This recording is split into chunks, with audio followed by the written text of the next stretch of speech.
This one I rather found it annoying. Okay. Is how polite everyone is. Okay, yeah, okay. So I guess we're gonna come over to the things that you maybe didn't like so much about London. So how polite everyone is. Yes, Yeah. Oh, by the that's. way, I'm sorry for interrupting you. Oh Please forgive me. no. Yeah. Thank you for allowing me to talk with you. Thank you. I'm so sorry for interrupting you. I'm Yeah. sorry for apologizing to you. You've obviously moved to the UK now for almost a year. Hmm? I think it's been since July 2022.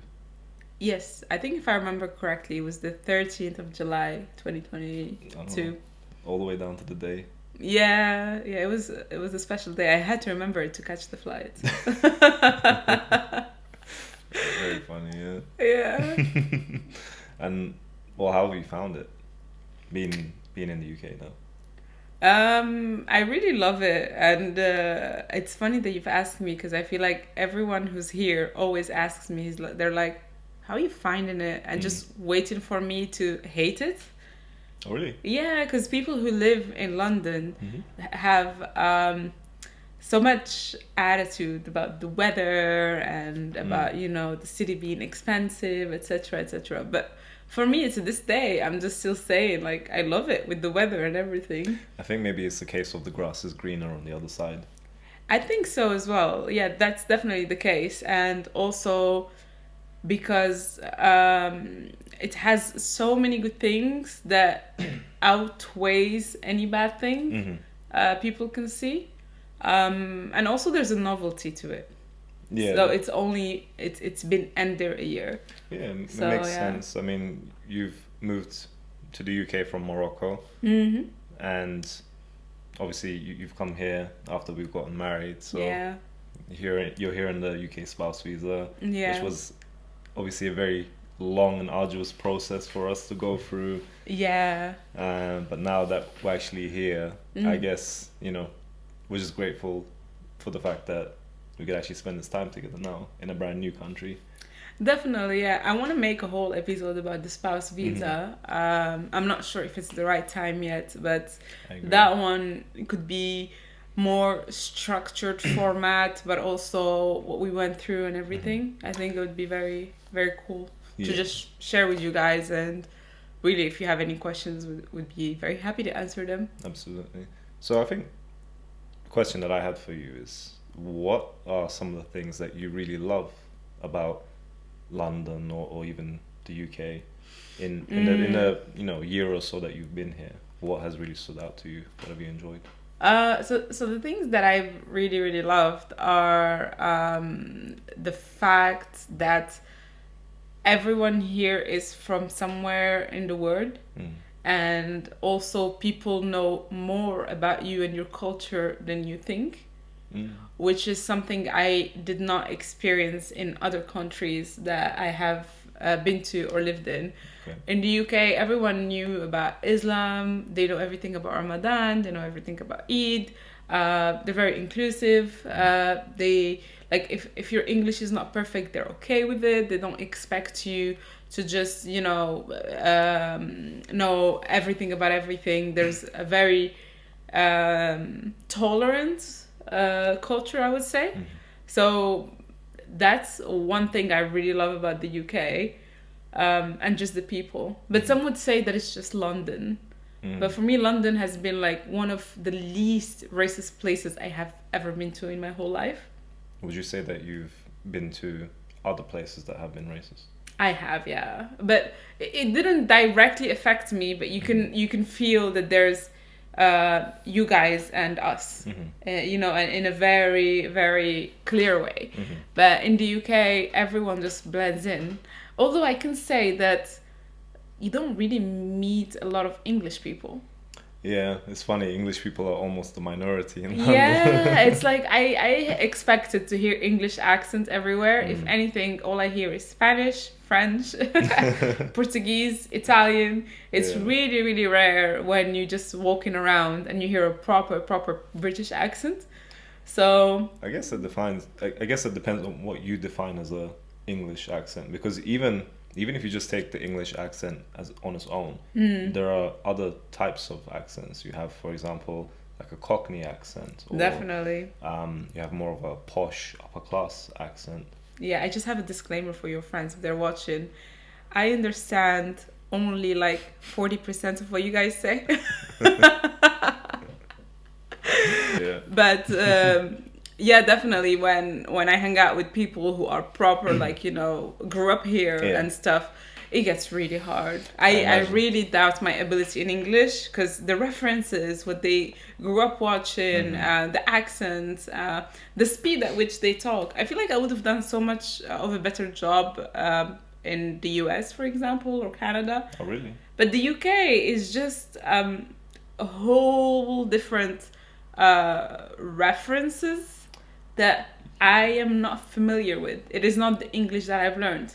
It might be, yeah, as well, that's what I was about to allude to actually, because the English that you learn has been from movies, TV shows, and they're not necessarily British shows or British movies that you've been watching. They're more Hollywood or American.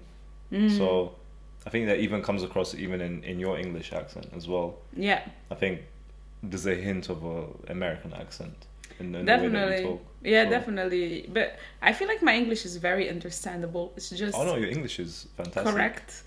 But at work, it was really, really a big struggle when I just started like going in meetings and stuff. Even to this day, a lot of the time they would talk to me, and I would have a poker face. Then I would observe the room, see if they're laughing, then I'll laugh. You just hope that it wasn't a question. Yeah, I just hope that it wasn't a question. Or earlier, I think my line manager was telling me like something, and I was like, "That's pretty cool." I didn't understand it. Then he was just like, "Oh my god, I embarrassed myself." So saying that's pretty cool was obviously the wrong thing to say.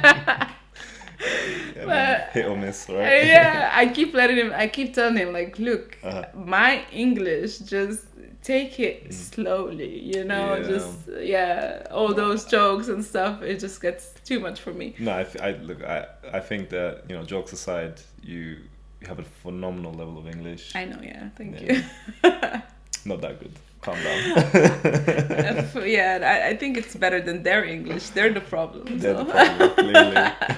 They're definitely the problem. So modest, so humble. Yeah, but I would say that's actually a major point that was like kind of surprising to me here, because I just thought, oh, I would be fine, but then no, like it hits you in a different way, which is okay. Like now my mind is picking up a lot more.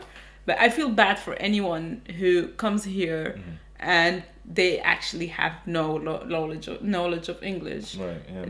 They would struggle at the start, but I yeah. can imagine. So okay, so you mentioned that obviously the diversity, the different cultures that are that you can find in London is quite a good point, or something that you enjoyed. It's been a positive aspect. What other parts of London or the UK have you enjoyed?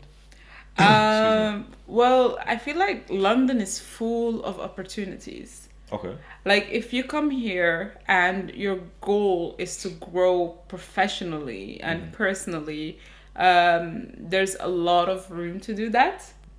Yeah. So at the start, what I did is I was looking online for a lot of networking events, and if you remember, you and I were going there. We did attend quite a few, yes. And whoever you would meet, you just be like, oh, hey, how are you? I'm going to build the next NASA, for example.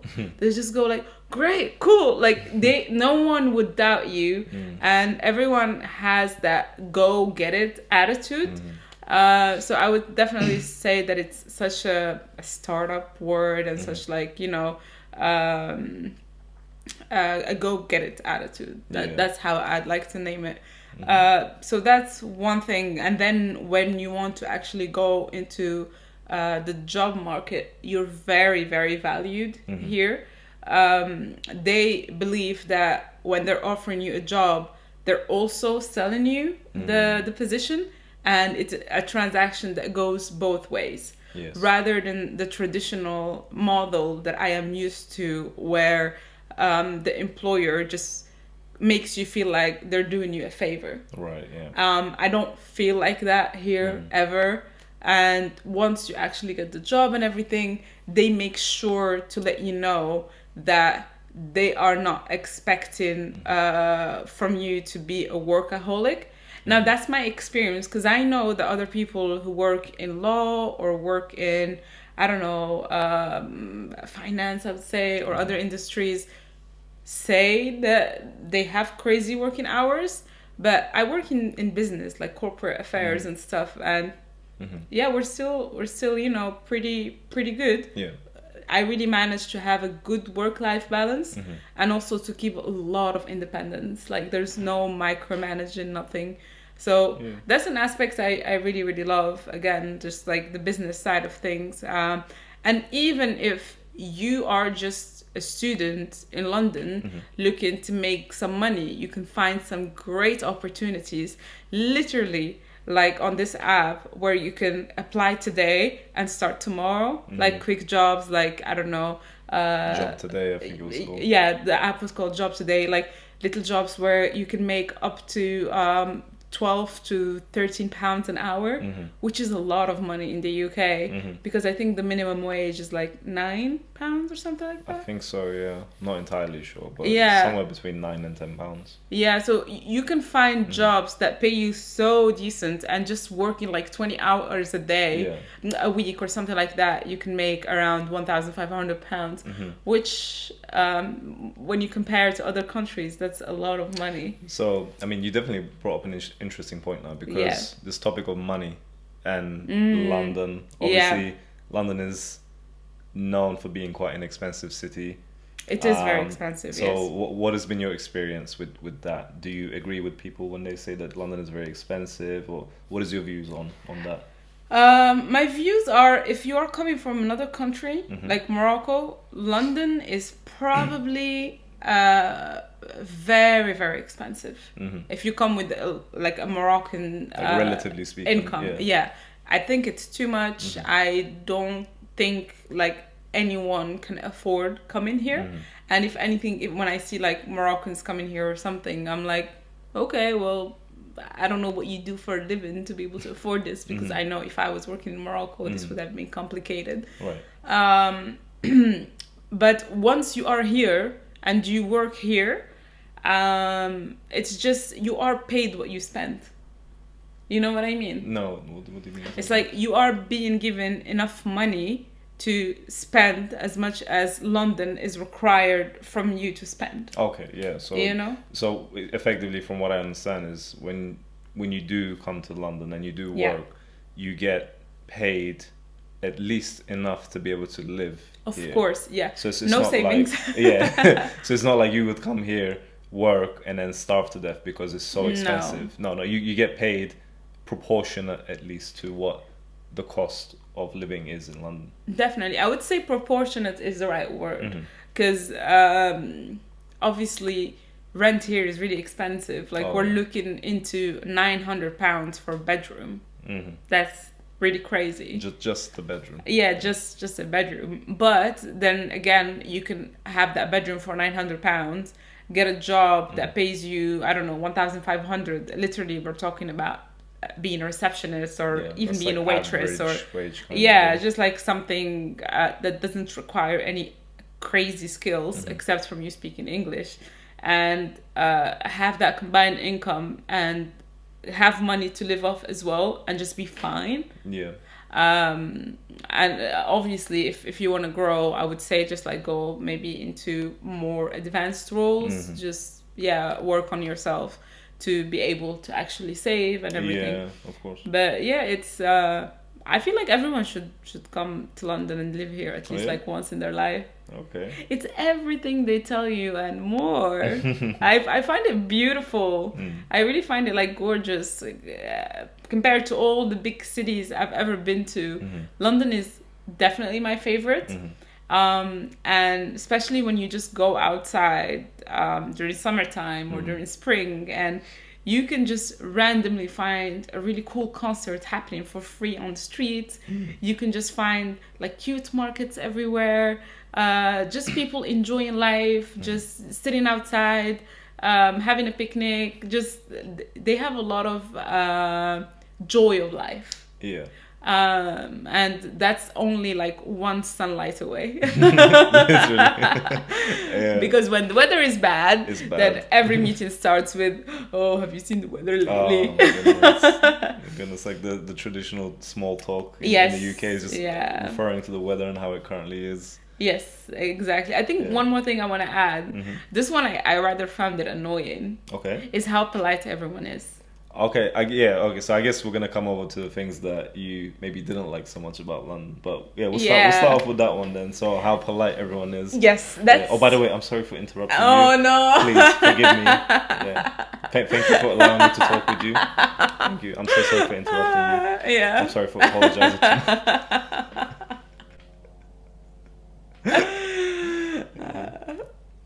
I just want to like swear.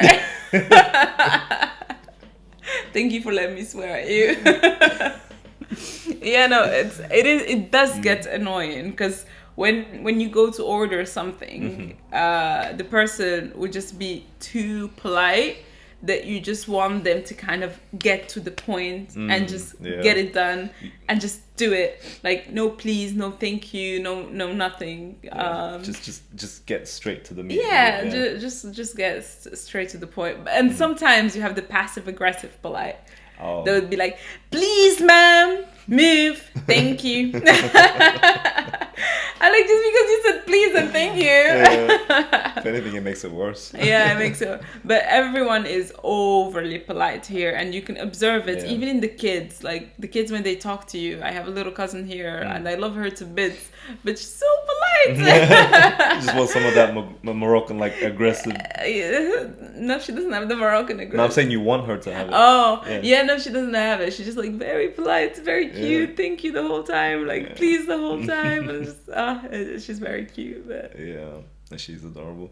I mean, yeah, I think I agree with you. As a Londoner myself, I do get tired of the whole theatre behind being very polite, and it almost feels like, have you seen those videos on YouTube or Instagram where people are talking, but then what they really mean is displayed in the subtitles? Yeah.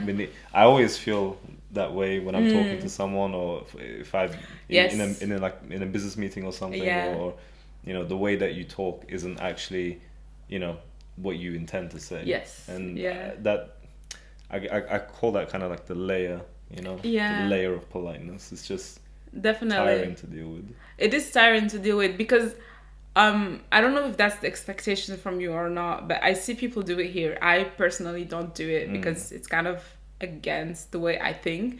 But if you go to purchase a service, right, you're going to be respectful, but you should allow yourself to ask all the questions you want to ask. Yes. And you should allow yourself to just be needy if you want to, because you are paying for that service, as long as you're being respectful.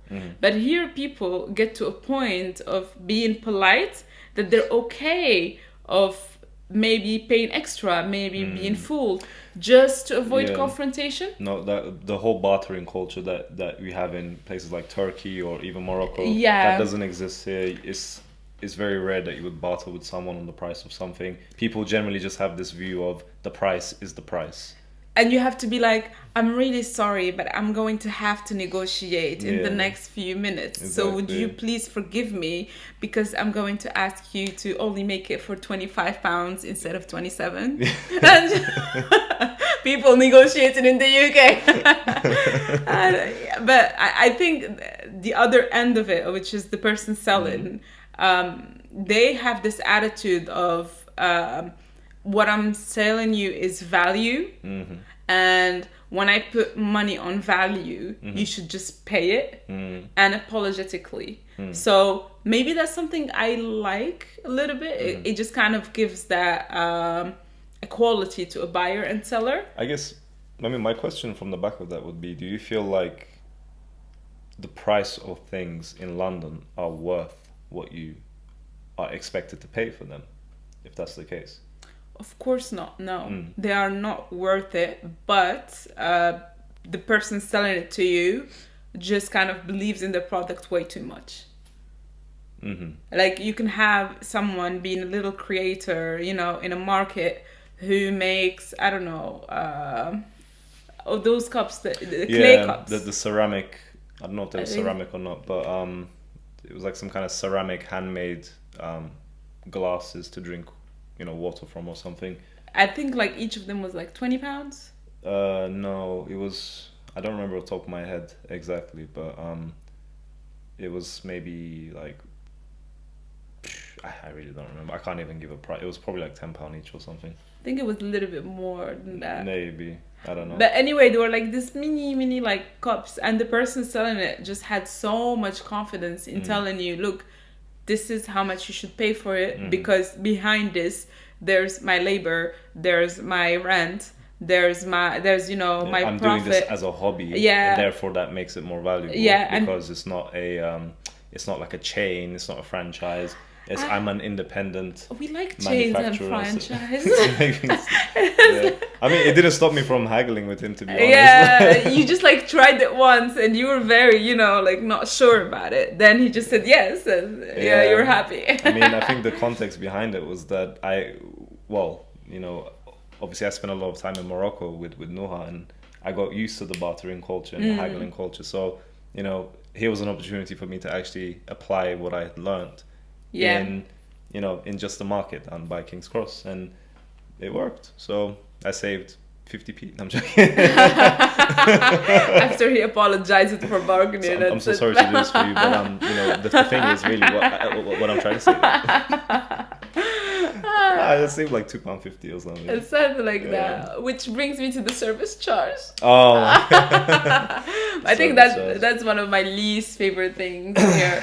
If you go to eat outside, they add a percentage on your receipts called the service charge. That percentage, how much is it? I don't know off the top of my head exactly how Like much it is, but 10%, something like that. The policy that they typically have is if you are a party of, I think it's 8 or more people, then that service charge is obligatory.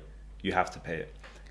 If you are just, for example, just the 2 people, and then you go to a restaurant and then they give you the bill at the end and they give you the service charge, then it's up to you whether or not you want to pay it or not pay it. But by default, they include it there, almost so that you feel awkward for having to tell them, actually, could you remove the service charge, please? Yes. And at which point they will turn around and say to you, oh, were you displeased with the service that we provided for you? And you're like, no, but I don't want to pay. It wasn't crazy either. Like I wouldn't pay you £8 to take my coat. Literally, they like the service charge could come to another meal. Yeah, that's how absolutely. expensive it gets. And another thing is that when you go to a restaurant here, they put a time on your booking, and basically give themselves the freedom to tell you to get the hell out. Yeah, exactly. Or they will take a deposit for booking a place. Oh, that one is crazy. Yeah, and if you don't show up, then they just keep it. Yeah, they just charge an amount on your card, or they just keep it. As definitely, yeah. And based on how many people are there, they can tell you, oh, you only have this booking for 2 hours, for example. If you were 10 people, you might have it for 2.5 hours or whatever. Which is crazy. It's like whenever you go to a restaurant or, something like that, you just feel like you're always walking on your toes. You do, yes. You don't feel completely comfortable. Yeah, even with the application that we use. So our friends put us on an application called The Fork, which... we're going to leave you a link here if you want to use it. Because we get commission. We don't get commission. we get yums. We don't get yums. This isn't affiliated yet. We're open to subscriptions and sponsorships. Yeah. But subscribe. Yeah, so we, our friends put us onto this application called The Fork, and as a result, we've been eating out more because we get to, get like X percentage off the meal or whatever. And this is something that I've noticed a lot more.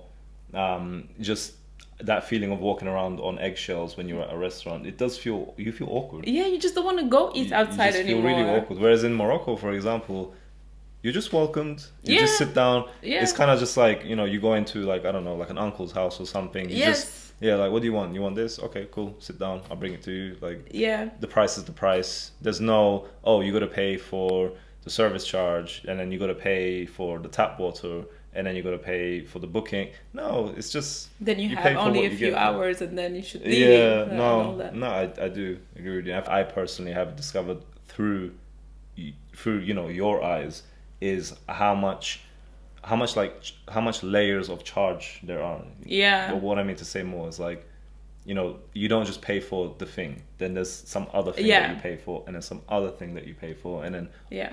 so I keep making this joke, but they always make you pay for the opportunity to give you the service as well as the yes. service, Mm. which is quite crazy. It's just like, yeah. But I mean, so okay, like obviously, I would think that this is quite a big, con in terms of, pro versus con in London. But Yes. that despite that, you still said London is probably one of the favorite cities that you've been in. So Obviously, yeah. Just because you pay that and everything, but when you're walking around, every single coffee shop is so cute. They just give you an opportunity to just really see beautiful streets, beautiful layouts. It's just like eye candy on the streets, I would say. Okay. It's true that every single place you go to have food or anything has some kind of concept, and they charge you for that concept. Yeah. So nothing is free. It could be the view. Yeah. It could be just the decor inside of the restaurant or the cafe or something. Or original concept or, of something. or they have their own brewery or something. Where they just make their own. Homemade. I don't know. Just there's always some kind of thing going on that they just sell you and make you feel like they're the next special thing. And what I find funny is one time I went to buy a bag, and I was looking at the bag like it was some kind of brand, I think called Rains or something like that. Oh yeah, I remember now. And then when I looked at the bag, I just told her like, how much is it? It was like £400 for a backpack. And I just looked at her. I was just like, my budget is like £50, and this is very expensive. She didn't try at all. She just looked at me and she was just like, fair point. Thank you so much. That's it. That's when the subtitles show, okay, get the fuck out. Yeah, it's just like, we're not making it for you either way. Yeah, no, there's definitely that element of just, take it or leave it. Like, take it or leave it. Exactly. Okay. Another fun fact about London is that Arabs are perceived to be rich. They are. They're really perceived like to be super rich. Have I taken you to Knightsbridge yet? I'm sure that I have, but I think you have, yeah. I haven't taken you to Harrods yet or anywhere, but yeah. Yeah, like the Arabs are the ones with the money. I'm not sure if Moroccans are one of the. I don't think so, but yeah, you hear that a lot everywhere. Yeah, I think it's mainly the Saudi. Here, the way it's perceived that people from those countries have a lot more wealth than here. Yeah. That could be the case. Yeah. So, okay. Has there been anything that's, I guess for you as a Moroccan, has just completely thrown you off? Like it's been a complete culture clash from when you came into the UK? Oh, that's a hard one. I feel like you can answer that one better than me, but the first one that comes to mind is food. Really? Yeah, it's so easy to cook here. Oh yeah, no, It's I see super easy. Like no one is very like fussed about taste or spices or all that. Like I feel like the standards are so low. So anything that you make is just awesome. It's just the best thing ever. And there's a lot of frozen culture. You even can literally get like onions diced very small in like frozen packs to cook. You can get garlic diced in small bags like frozen to cook. You can get pepper, so you name it. It's really. So basically what you're saying is despite me. having all of these, there should be no excuses for our shitty food. Is that what you're saying? No, I'm saying like the fact that it's made so easy, anything more than 10 minutes or 15 minutes cooking is just considered like too much. Yeah, no, jokes aside, I agree with you. I do like that, to be honest, because a lot of the time, like I use onions and garlic in almost anything that I cook, so I don't always want to be there cutting. I enjoy that aspect, but I often wonder like what would my parents think of it, or like if I had to guess, I think they would probably question the quality of it. If anything, they'd probably be like, yeah, but it's been these onions have been frozen for how long? When were they cut? It You know, is is it good. fresh? Yeah, I think maybe for them that might be the thing to kind of wrap their head around. But Yeah. all right, onions aside, Mm-hmm. seasoning aside, spices aside, what do you think about things like public transport Oh, okay. in London? I think I have never had so many public transport strikes happen, like, within the same time frame or something like that. Or NHS strikes, And it's just, or yeah, teacher strikes? yeah, all teacher strikes and all Mm, that. They have a yeah. lot of strikes going on, and the way it happens is that if there's a strike, there is a strike, and everyone will be affected, and you will plan your whole schedule Hmm. and everything around it. Like, it's taken very seriously. Hmm. Um, Do you think that's a good thing or a bad thing? well, Like in your view? I think it's good that they're that organized, Hmm. but I think it's bad that the transport is really good, Hmm. but just due to strikes, you could easily feel Hmm. how dependent you are on it. Yeah. I think that's the way to do that. Okay. What is the difference between the England that you have experienced versus the England that your family has told you about? Um, well, growing up, I thought that in England, just because you live, you get paid. You're alive.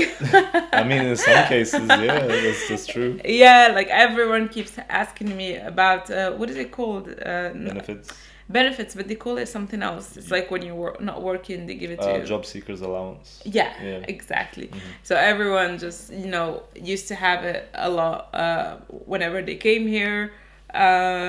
Also, they would just say, how expensive it is and all that. And I had this idea about the health being like completely free and Mm. schools being like better than Morocco, Mm. 1,000%, the educational system and everything. But I would say that when I came here, like, first of all, anyone who is getting those benefits or anything is actually doing absolutely nothing. And they're not really trying to work, uh, they're really not trying to grow.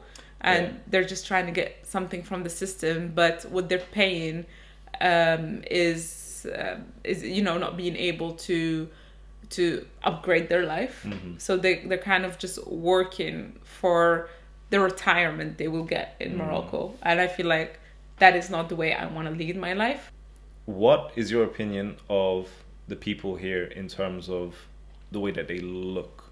Do you find a lot of the people in London to be attractive? Do you find them to be really good looking? I'm married, I don't look at them. I'm looking. Not joking. I'm not looking. Okay, no, on a serious note, I do find them good looking. Mm. I feel like a lot of people here have a lot of style. Mm. They just, fashion is really, really fun. Hmm. They experiment with different things. They have that London look. What is that London look? It's just that London look. you see it and you know it. Okay. You're put together. Hmm. You just, have a certain posture. Hmm. Everything is on point. Either like a girl or a boy. You just, have the look. Mm. Okay, fine. Fair enough. Yeah, I would say people here are good looking. Okay. Is that compared to Morocco or?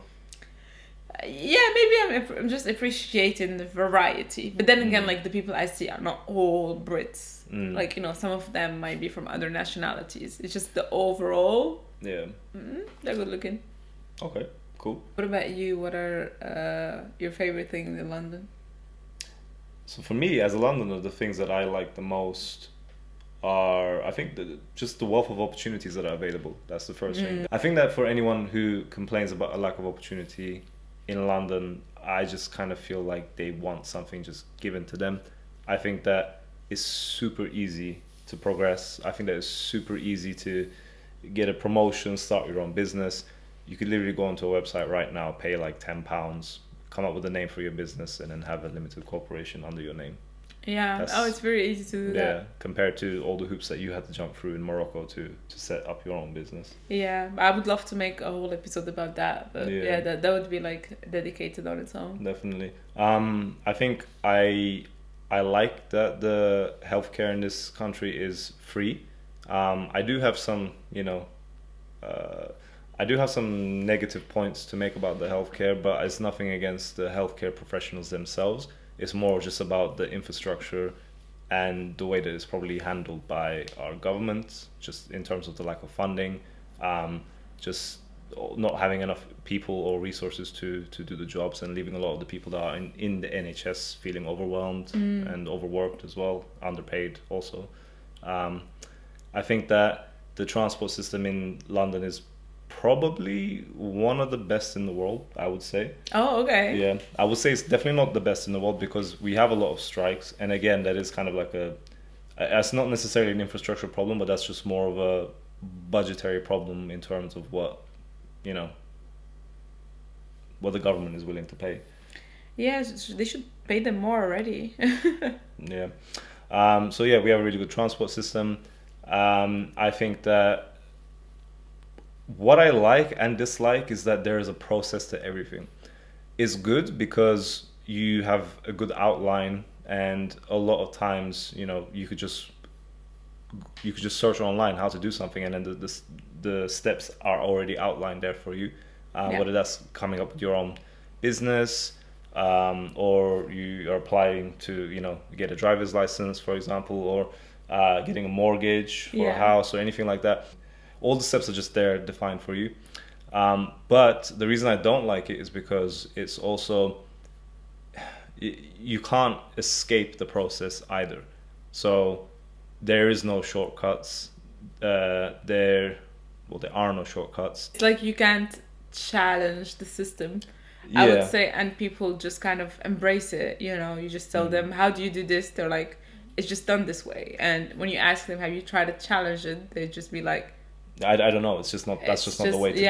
Yeah. I think that's just a good point. That's something I would stress on. Versus in Morocco, you could just get things done in a more efficient way sometimes. So it might not be the proper way to do it, but you can still get it done. You can get creative. You can challenge the system a little bit if you want to. Yeah, exactly. There's a little bit of flexibility there, for better or for worse. But, that has its caveats as well as its benefits. So yeah, but I would say, to finish this off, my opinion about London is very biased by the fact that you're here. Yeah, it does help so much that I have my husband and we're just building a life together. So that just means that the city just gets even better to me, because I am building those nice memories. Absolutely. In there. Yeah. I think that there aren't a lot of places that I feel are as good as London to start a life with someone. It's a fun place, but I would say I'm open in the future to other opportunities if they present themselves. Yeah. But yeah. Yeah. No, I think you make London more fun. Oh, you definitely make it really, really good. Yeah, I love it. I think I like that. I'm experiencing it with you, and you get to experience it through my eyes. Because that's also another thing. There were a couple. I feel like he lived here his whole life, but there are a lot of things that he hasn't done before, or like he just didn't think about it because he was born here. Yeah, I just took it for granted. Yeah, he just takes it for granted. But for me, I'm just like. No, it's been really fun to explore London through your eyes as well. Yeah. So, even like when your family comes over and stuff, so it's just. Yeah, my sister is coming over soon, so maybe we can make her do an episode with us. How does it feel to be the sister-in-law of Emre? No, how does it feel to be the sister of someone who just moved to the UK? Oh. Yeah, that could be a good one. Yeah, maybe she misses me, maybe she doesn't care. I don't think she cares. No, anyway, thank you for watching. Yeah, well, thank you for watching. This is the point of the video. She's just like skip, unsubscribe. Too sappy. No, she won't unsubscribe. Yeah. Okay, Okay. well, Well, thank you guys for watching. yeah, And I think let us know if you are in London or if you are planning to move to London or visit London at some point in the future. What are the things that you like, dislike, are looking forward to the most? Yeah. Yeah, let us know. Let us also know if there are any cool things you know about London that we haven't had the chance to experience before. Definitely. Because I'm always looking for new ways to just go around the city because I think it has so much to offer. Absolutely. So yeah, this has been fun to record. Yeah. No, thank you for sharing your experience. Yeah. Bye. Bye, guys. Listen.